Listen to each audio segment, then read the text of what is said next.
Theft Auto 3 changed the landscape for open world games pretty much for forever. The developer, Rockstar, pushed the limits of storytelling and sandbox gameplay to create a unique experience unlike anything else at the time. 4 years after the groundbreaking Grand Theft Auto 3 and just 2 years after the Vice City follow-up came GTA San Andreas, one of the best-selling and most critically acclaimed games ever released on the PlayStation 2. San Andreas takes a maximalist approach to game design. Often rewarding, incredibly frustrating, and all-around satisfying, Grand Theft Auto San Andreas has the highest highs and the lowest lows of any Rockstar game I've completed to date. Oh, here we go again. Hey everyone, and welcome back to another brand new episode of The Completionist, where we don't just beat the games, we complete them. There are some types of games that I always find myself drawn towards completing. That seems to be roguelikes, JRPGs, and open world action games. And I know it doesn't make sense. Who has all the time in the world to dive into these deep, meticulously detailed worlds and complete them? I mean, I sure as hell don't, and yet somehow here we go again, am I right? You might ask yourself, what's the draw to complete yet another GTA game? And you know what? It's because of the masochism that is a part of who I am at this point. I know you sickos love seeing me suffer, and I love proving that I can overcome the challenge again and again. If I've got to climb Mount Everest a few times a year just to make y'all happy, then that's the mountain I'm gonna eventually die on. But rest assured, I won't die for long, because here comes the brand deal. Anytime my energy is dipping, I just drink some good old-fashioned G Fuel and I'll be okay. Woo! Seamless, am I right? Use promo code Completionist on checkout at gfuel.com. Save 3% off your next order on any of their magnificent flavors. See? That's why I'm Flawless J now, baby. I don't make mistakes. Unless they were mistakes to begin with. G Fuel, Completionist, 30% off. Go. Let's start the show. Yes! All glory goes to the winner.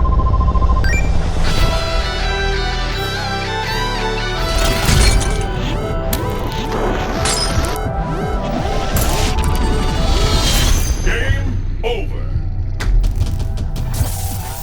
Wake up! Last one standing wins.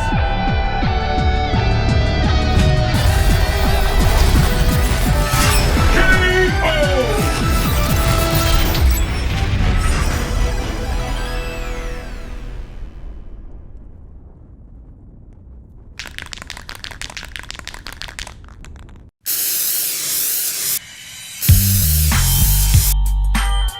So one of the most impressive things about Rockstar as a developer and publisher is their consistency. The company has a legacy of throwing incredible amounts of resources at their games, and the results are pretty undeniable. From Red Dead Redemption to Bully to the GTA series, Rockstar has more or less set the standard of what we expect out of open world games. Almost every one of Rockstar's legacy titles is legendary, and Grand Theft Auto San Andreas is no exception. When GTA 3 was released in 2002, it was a smash hit. Its follow-up, GTA Vice City, came out just 1 year later and refined the gameplay of GTA 3. It placed the action in an entirely new 80s themed setting. Both games sold millions and millions and millions of copies. But rather than rest on their laurels after successfully crafting the blueprint for sandbox games, with San Andreas, Rockstar made their most ambitious game yet. Company culture at Rockstar at this period required everyone to push as hard as they could all the time. Nobody on the GTA team wanted to be seen as less ambitious than anyone else. Now, I'm not saying I endorse this business practice by any means, but the results are plain as day. San Andreas implemented a truly insane amount of new stuff, making it one of the best remembered games of its era. And it was released only 2 years after Vice City in 2004. San Andreas is still the best-selling game ever released on the PlayStation 2, and it's not even close. The gameplay, characters, and atmosphere combined with the time it came out enshrined this title as a nostalgic masterpiece. So having completed both Grand Theft Auto 3 and Vice City within the last couple of years, I was interested to experience the differences in mechanics that San Andreas would provide. I did not expect to find that this game features what is far and away the most involved narrative of any GTA game I have played in my lifetime. Our protagonist, CJ, is visiting his home state of San Andreas for his mother's funeral in Los Santos. Upon his arrival, his old friends catch him up to speed on how his former gang has lost most of the territory they once held. CJ agrees to help the Grove Street families regain their strength. But mixed up in all of this is the sinister Crash organization, corrupt government officials who blackmail CJ into helping them keep their dirty deeds in the dark. It's a wide-ranging story that deals with crime, secrets, and most importantly, family. Like the other Grand Theft Auto games in what would eventually come to be known as the GTA trilogy, setting is a hugely important part of the story. So in an interview with the UK's official PlayStation 2 magazine, lead writer Dan Houser mentioned that this game's map was 5 times the size of Vice City's. Loosely based off an amalgamation of locations from the West Coast, San Andreas is composed of Los Santos, a Los Angeles analog, and San Fierro and Las Venturas, basically parallels to San Francisco and Las Vegas. Compared to its predecessors, San Andreas is sprawling, and as the location expands, so too does the gameplay. On a surface level, the gameplay is the same as what has come before it, right? San Andreas is a third-person action game packed with driving and shooting. There are lots of side missions and activities to engage in besides the main story missions that propel the plot forward. The core of San Andreas might be its narrative, but the real draw, the thing that makes this game so beloved, is its evolution of the sandbox-style gameplay established in GTA 3. Now, I've been completing the PlayStation 2 Classic version that's on the PlayStation 4. And I've been working on this way before the disastrous Definitive Edition was even announced. And even though it's still an 18-year-old game with trophies added, the gameplay is still incredibly experimental and complex for its time. Now, to be clear, and I cannot stress this enough, I am not a particularly huge fan of the GTA games. I found elements about them that I enjoy, but honestly, I think actually playing them is kind of rough. I way prefer the Red Dead Redemption series. When I did complete Grand Theft Auto 3 and Vice City, I had a few hiccups. Shoutouts to those awful ambulance missions in GTA 3 and the truly abysmal experience of maxing out the criminal rating in Vice City. But San Andreas has many more features and gameplay elements crammed into it that added so much more grinding to this mess. So there is the usual 100% completion moniker in this game and trophy lists. Complicating things, however, is this game's aim to reach a level of immersion that was almost unheard of at the time. Players can customize CJ's appearance with cosmetic touches like tattoos, facial hair, and various accessories. However, CJ's appearance is also changed by how you play the game. If you ride bikes everywhere, go for a quick dip in the bay, and or go to the gym to train, you keep CJ fit, and he becomes lean and muscular. If you chow down on only full racks from Well-Stacked Pizza Company every single day, he will get fat. Rockstar committed so hard to these gameplay elements that completion is in fact affected for better and for worse. Rockstar also kept up the tradition of pulling up incredible Hollywood talent to tie the entire package together. If you thought the voice cast of GTA 3 was crazy, San Andreas goes all in.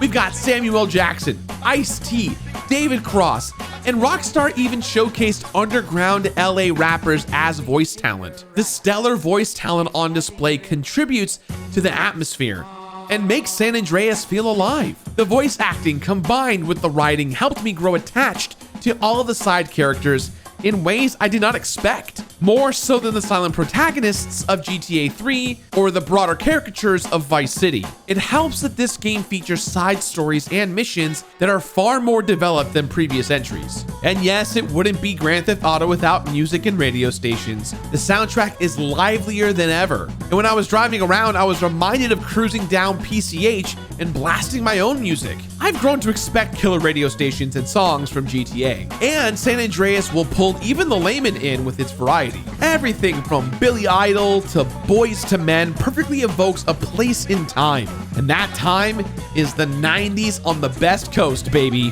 Now, the music might not be as completely full of bangers as the Vice City soundtrack had, but it's still a great mix of funk, pop, gangster rap, and hip-hop that laid the groundwork for the next generation of Grand Theft Auto games. On an aesthetic level, it is impossible not to be impressed. This game is packed with all kinds of diversity on, like, basically every conceivable level. The 3 main cities are almost completely distinct from each other in a great way. I even appreciated how spread out all of the main locations are, at least at first. I also love how the cast has a real slice of life feeling to it. San Andreas really blew me away with its presentation, which went a really long way towards making the world feel believable. This game is hands down the most immersive GTA of its time, and the technical leaps from GTA 3 to this game are astounding. But all that immersion, all of that customization, all that new stuff to do in this brand new sprawling map comes with a price.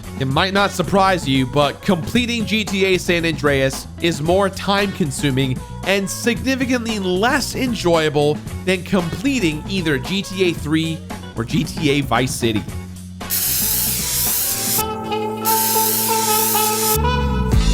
Considering how close in the timeline San Andreas is to the other early 3D GTA games, I don't think I'm out of line to compare the 3 to each other. Everyone has their preferences, but it's difficult to argue that the mechanics and gameplay of San Andreas far outclass the previous 2 titles. At first, completing San Andreas feels almost liberating, as there are dozens of small yet meaningful changes to the core gameplay that really make San Andreas stand out. But before we get into the weeds here, I just have to say, there is no way in hell I'm going to be able to touch on everything that everyone loves about this title. Rockstar deliberately made this game to give players the freedom of choice at essentially any moment. It is simply too large to discuss every single little grain of detail. So I've opted for sort of a helicopter approach here. I'm gonna dip in and out of specificity. Yes, there is going to be stuff I miss in this video. And please shout me out in the comments about side missions, great characters, anything that you loved doing in this game that I did not touch on, because I truly believe this game's experience is for those who want to experience it. Play the game you want to play within this game, and I would love to hear your favorite memories of why this game is so iconic to you, especially since I did not experience it during the height of its popularity. I want to know how it made you feel at the time and what memories you created. Feed me your delicious nostalgia, people. Anyways, obviously these games play similarly to each other, but San Andreas adds so much to the main formula that I did not realize I was missing. There are many quality of life improvements that are streets ahead of the other games. The improvements to camera controls alone are massive. I cannot stress that enough. Combined with the waypointing, I had a much easier time finding where I was supposed to go at any given moment, not to mention finding out who was shooting me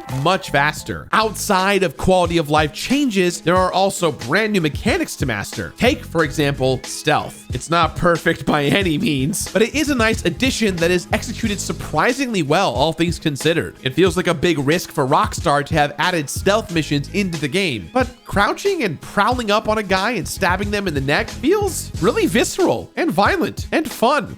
I have a problem. Considering that this game reuses so many mechanics from the previous entries, I found the change of pace extremely refreshing. In fact, almost every new mechanic introduced in San Andreas stands out to me. The bike riding controls really well with shockingly good physics, and aside from being nearly indestructible, CJ controls motorcycles pretty accurately. Being able to customize CJ's appearance to the degree you're able to is very awesome. It's made even more awesome seeing that customization during cutscenes. Vice City did give players a small taste of customization, but San Andreas really leans into this. There are even car modifications which I didn't experiment with because it would only increase the already high likelihood of crashing into shit.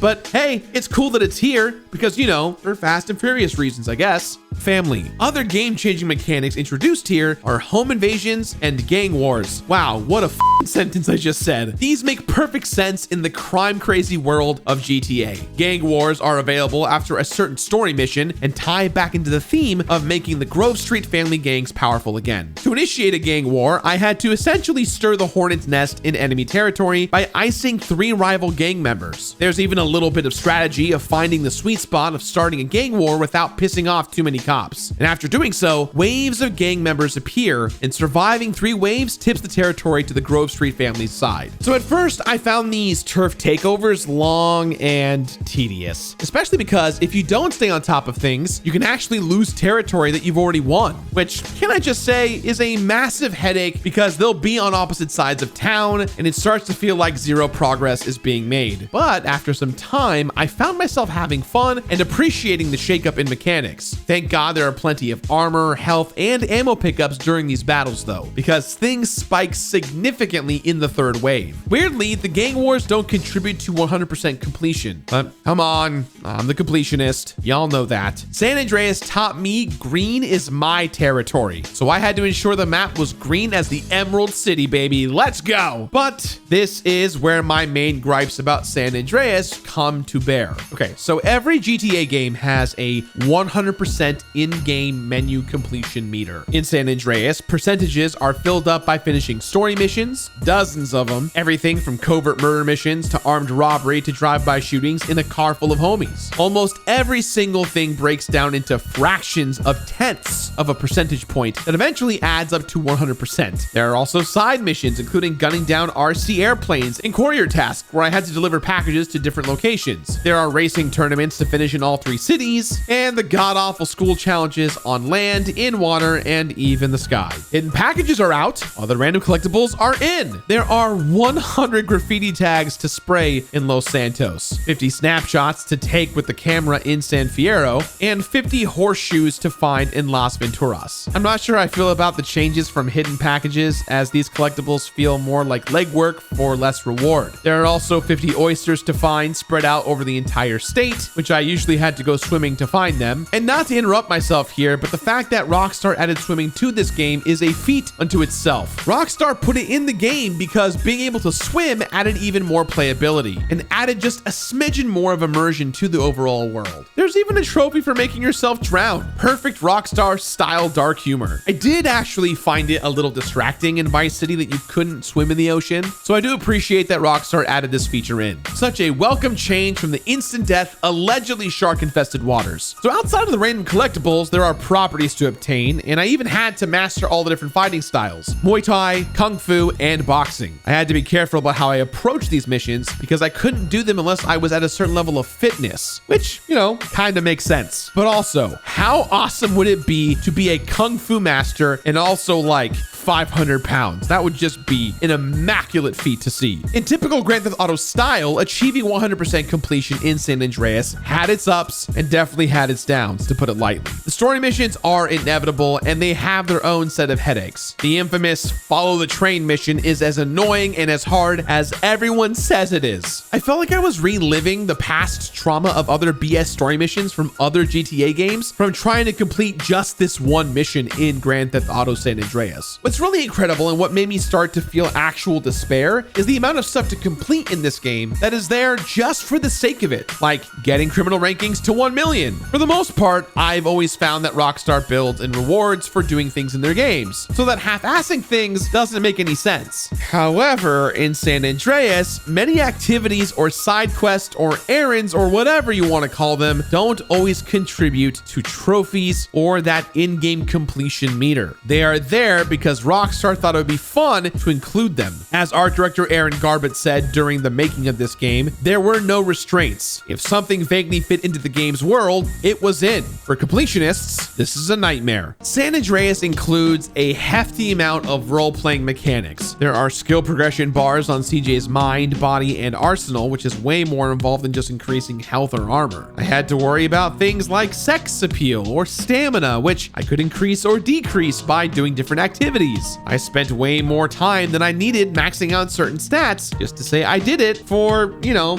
no real reason. However, going full out on some things does lead to some positive results, like dating every available romance option. It may be tedious and annoying to do this, but at least there are tangible rewards attached to this. Every woman has some kind of bonus for 100% relationship progress in the form of a unique costume. There are also permanent beneficial rewards to keeping the relationship going, such as letting CJ walk out of the hospital for free and keeping his weapons after dying or getting busted. But let me tell you, trying to date with multiple partners and being weird about it all, I would not recommend. Just ask Ramona Flowers or Scott Pilgrim. Creates a lot of weird gray areas across the board. So the formula for how to successfully date to 100% is super tedious and often a fragile balancing act. Success on a date is dependent on tons of different factors: how muscular or how fat CJ is at the moment, which type of restaurant or eatery each particular woman prefers or not, even how fast CJ drives when your gal just wants to go for a joyride. homicide. And as you might expect, CJ's dates call him on a whim whenever I happen to be in their general location of the game if I haven't seen them in a while. Compared to how relationships work in other big games that are more modern, like Persona 5 or Hades, I appreciated that San Andreas at least makes a bit of an effort of making the player participate in an actual date instead of just reading dialogue. But at the end of the day, I ended up having to do the same few activities with all 6 women over and over and over again to slowly build up a meter to earn that companion's unique bonus and costume. The rewards are sweet, but completing each of these relationship tracks does not contribute to 100% completion or add any modicum of enjoyment aside from the one instance where my Los Santos girlfriend loved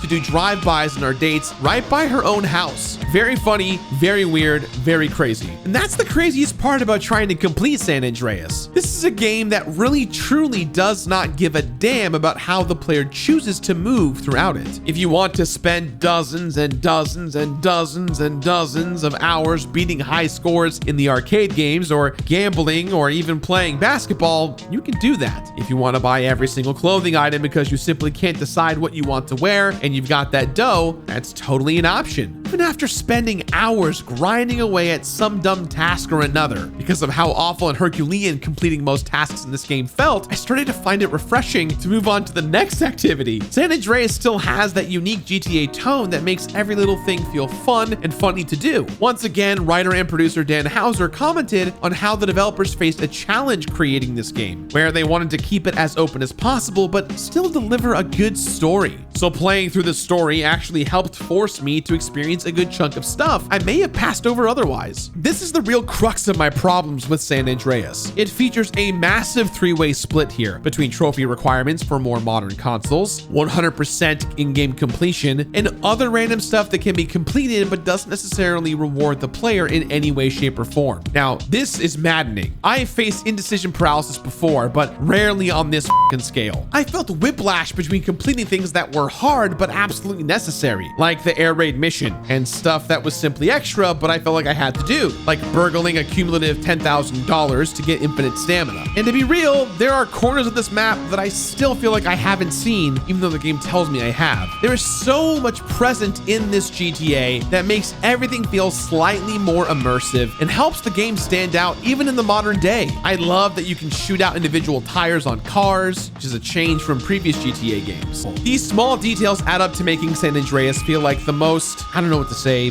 realistic GTA game I've played so far. But I am mixed on the end result because eventually, after something like, I don't know, 271 hours worth of gameplay, I came to realize I could do with a little less fidelity. So here's what I mean by that. Okay, so for every little thing I had to do, I would eventually have to stop because the game would interrupt me with some random bull.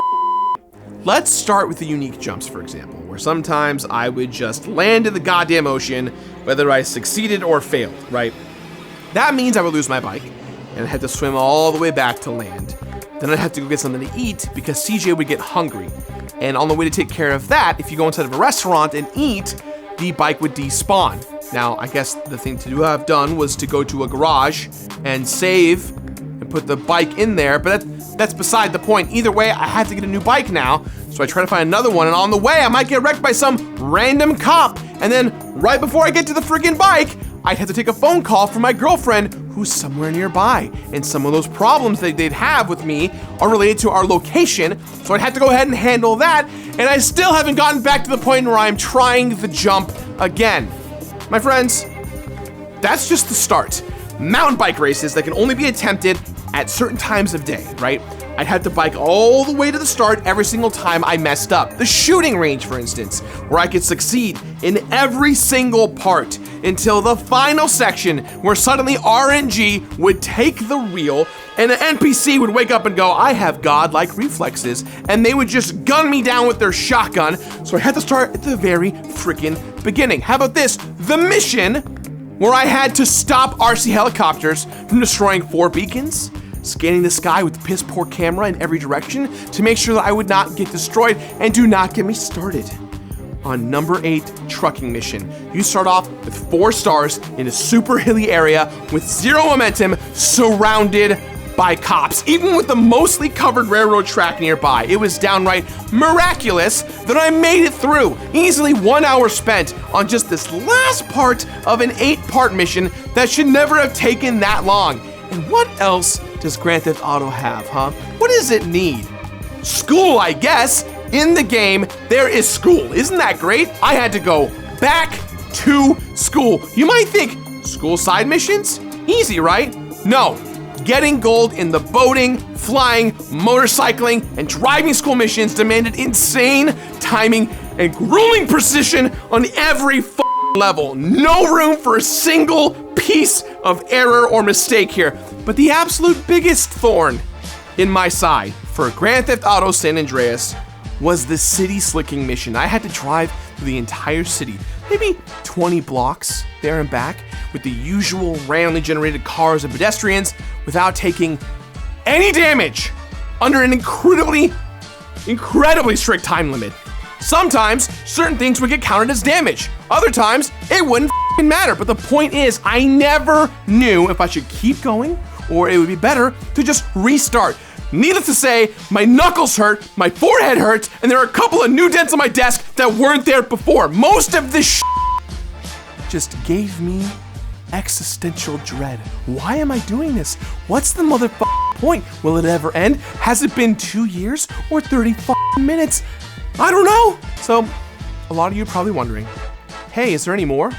And the answer is, yeah, there is. Here we go. Number 1, import random cars from across the vastness of the map and bring them all to the same ship area undamaged. 2, get first place in the boring ass NASCAR style races and hope you don't blow up. And I know I mentioned it before, but dating all the women and finding all the collectibles, and of course, maxing out my gambling skill, pistol skill, shotgun skill, boating skill, car skill, flying skill, bike skill, and that's motorcycle and bicycle skills respectively, by the way.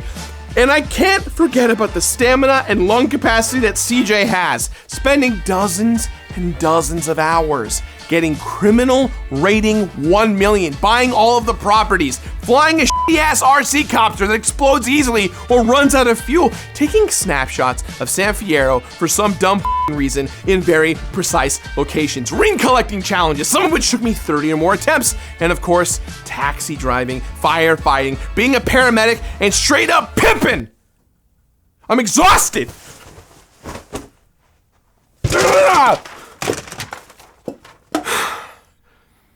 Video games, am I right?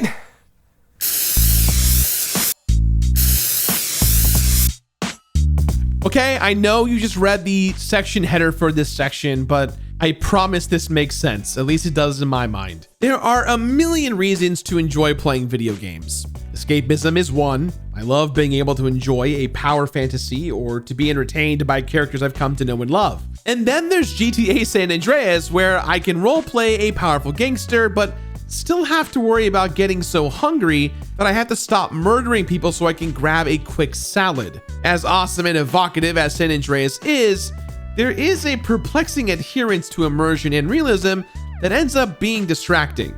But at least Big Smoke got his munch on. I'll have 2 number 9s, a number 9 large, a number 6 with extra dip, a number 7, 2 number 45s, 1 with cheese, and a large soda.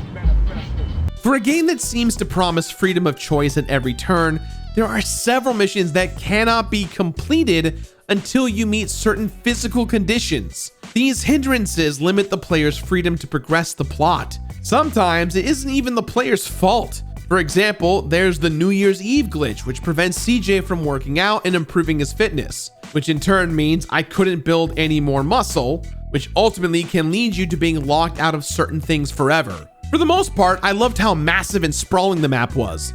It's varied, textured, full of hills and valleys, and I even stumbled across a ghost town of what I'm assuming is a reference to Red Dead Revolver, since this was long before Red Dead Redemption was even released. But all those wide open spaces eventually meant that standard means of transportation were vastly inefficient. In a game where carjacking is one of the most important and frequent things that you do in the game, it is simply the worst way to get around when you are not in the actual city. I started to much prefer anything that could fly.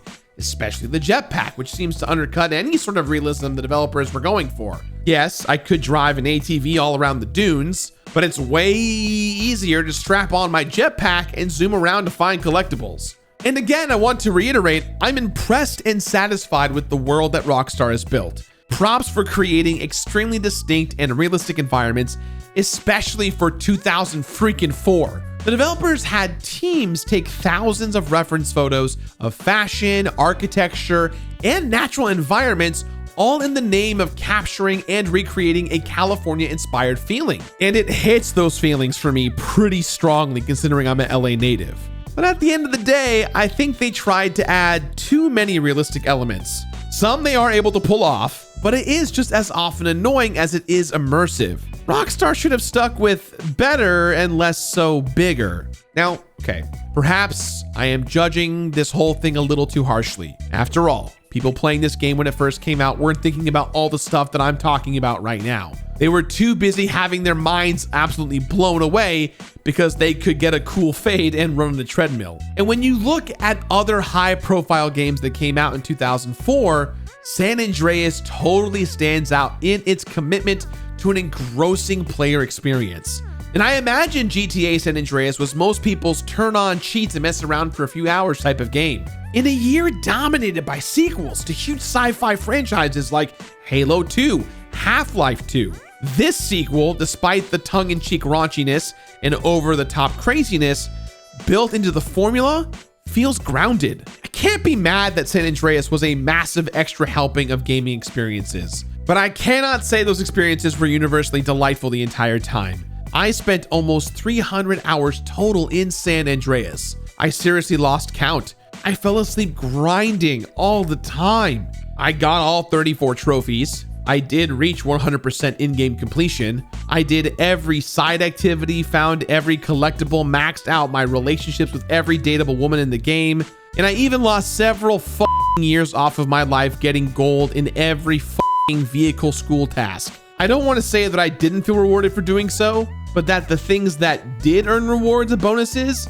kind of felt canceled out by the things that offered All right, so as an LA native, I feel like I can confidently say this, even though it's probably not true. So everyone at home, if you're gonna get mad about this, relax. I'm just saying it for the analogy. Los Angeles essentially invented the fast food hamburger chain system that we all know today, right? There are a million variations on the burger, on French fries, and drinks, but it all started here in LA. Obviously there's In-N-Out, but there's also this burger chain called Tommy's. It's like the classic fast food hamburger joint, right? Everything you could possibly want.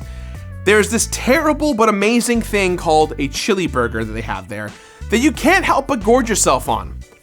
Completing San Andreas feels like ordering the Tommy's mega combo and forcing yourself to eat the entire thing by yourself. It's admittedly delicious, but feels so bad for you by the time you make it through the meal, you feel awful. There's almost zero redeeming value for eating, completing the whole thing. And doing so only makes me resent the stuff that I liked in the first place. But at the same time, if you're gonna play San Andreas, I feel like you're missing something from not getting a little taste of everything here on the menu. Look, from a game's history perspective, San Andreas is a must play. To see what an open world could look like would be almost 20 years ago is awesome. To experience what Rockstar thought was interesting at the time is great.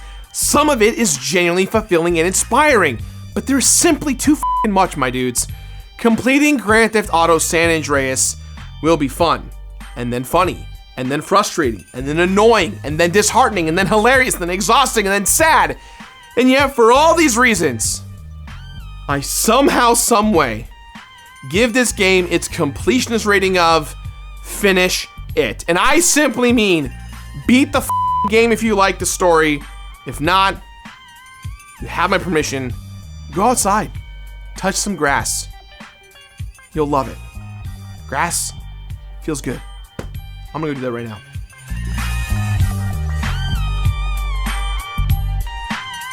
Make sure you like, favorite, comment, and subscribe. Finish it!